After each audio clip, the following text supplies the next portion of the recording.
I read a lot of philosophy because I had the belief that with enough awareness and a well-designed system, the human species could flourish.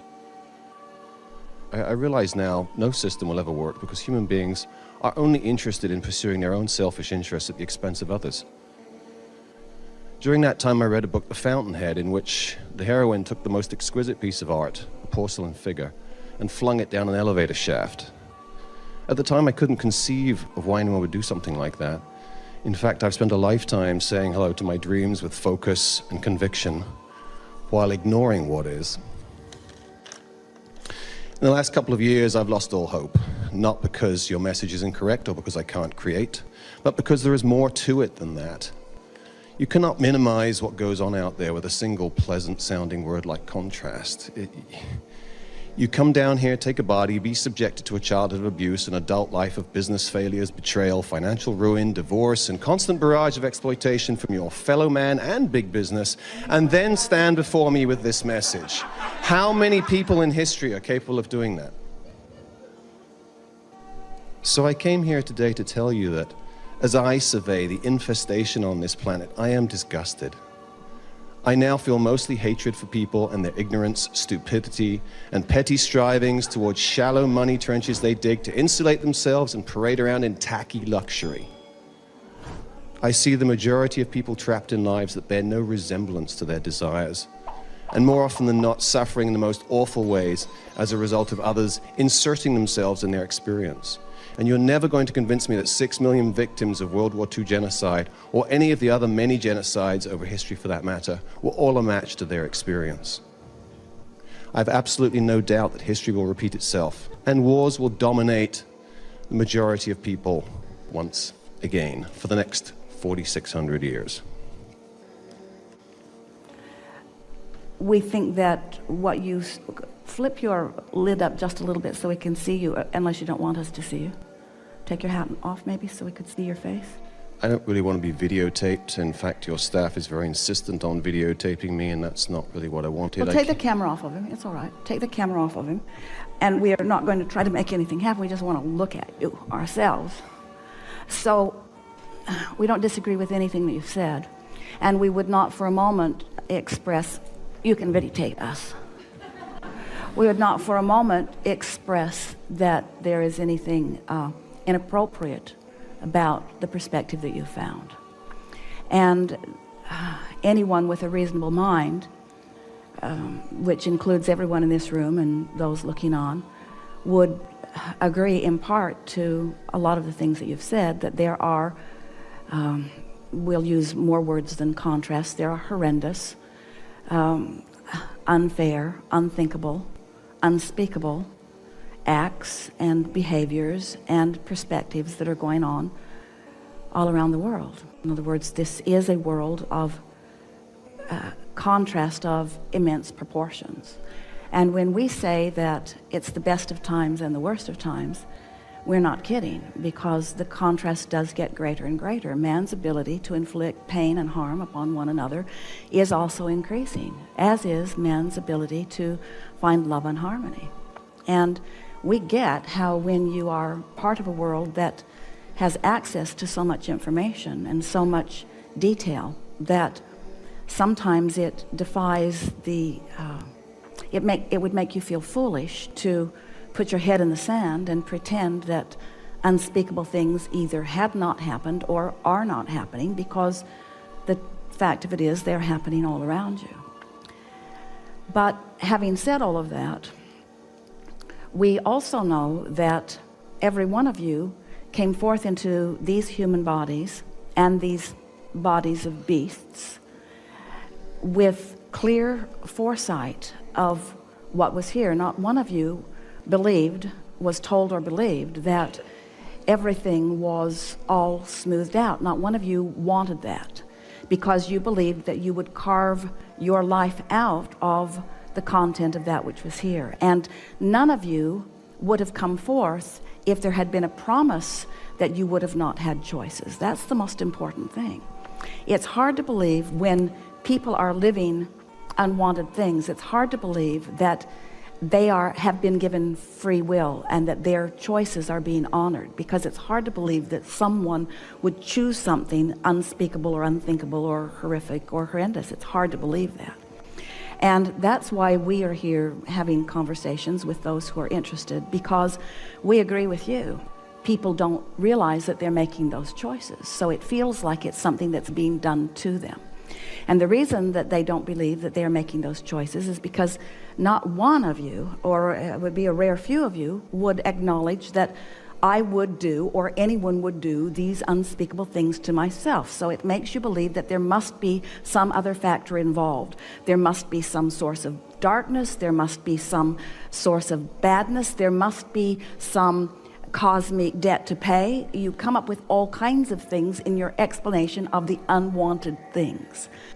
And so we enter the picture in response to powerful wanting, yours being a strong part of it. You're not the only one on the planet who feels this way. As you look around these gatherings, these are very small groups out here on the leading edge, because the majority of people do not want this simplistic response to things that feel so big. But we want you to understand that unless you start at a sort of basis of understanding of how it is that things are coming to you, until you understand that, then you cannot understand how anything is coming to any other. And when you begin to make the association between what you're thinking and how you're feeling and how things are turning out, then you begin to get some insight into what's happening to others.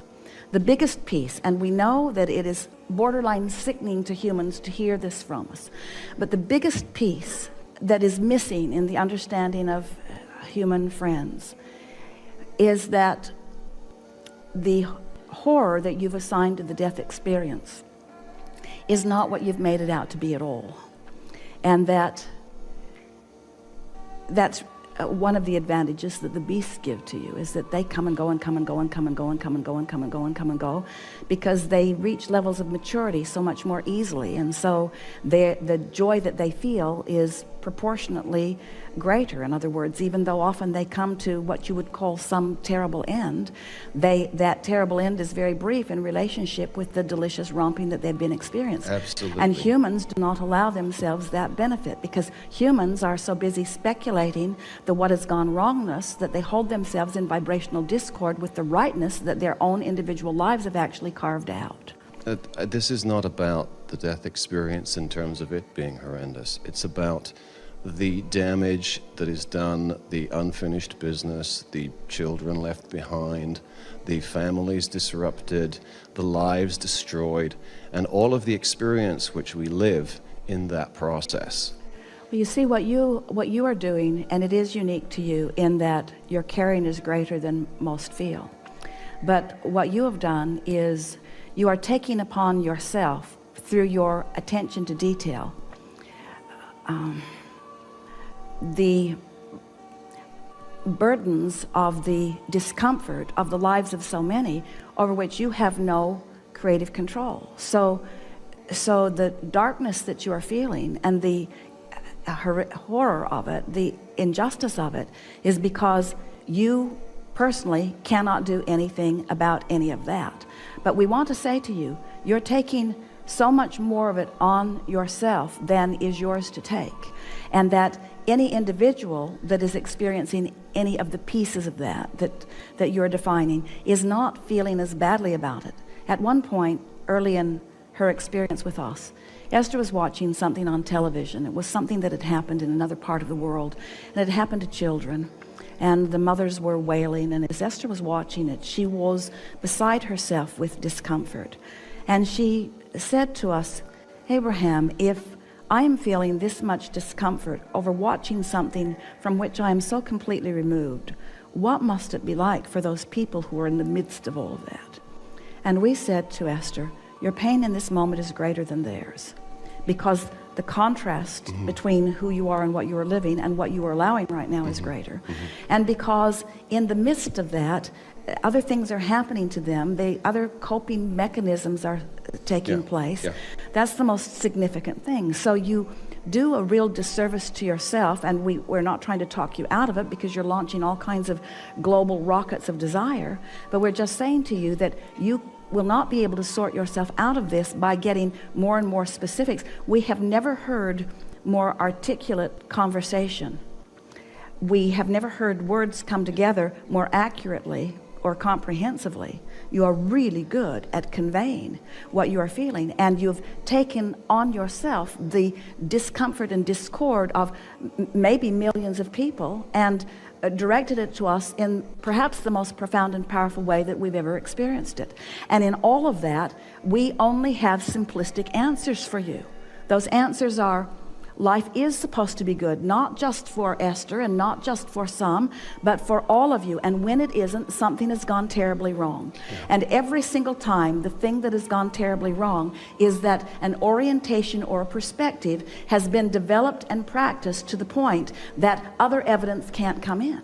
In other words, when you have decided something in a very powerful way, then it must be, because law of attraction will always present to you exactly the package that you are practicing all day, every day. I've got no argument with that. And so we do not sense that your life reflects this now in this powerful way. At one time, yes.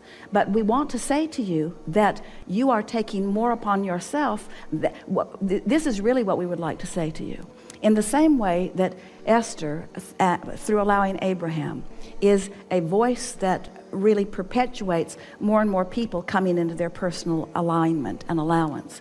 That when someone is articulate and accurate as you are, presents an opposing point of view, that you are, in essence, not creating for the masses, but you are presenting a vibrational forum that allows that grid to fill in more easily. Because you cannot be a vibrational match to something without perpetuating it. You just cannot be. So, silly as this is going to sound to you right now, we want to say you're just having one hell of a step one moment. You're just having that I know what I don't want moment. And if you were not, from the core of your being, someone who understood so profoundly that that is not the way it is meant to be, you would not be experiencing the discord and discomfort that you're experiencing.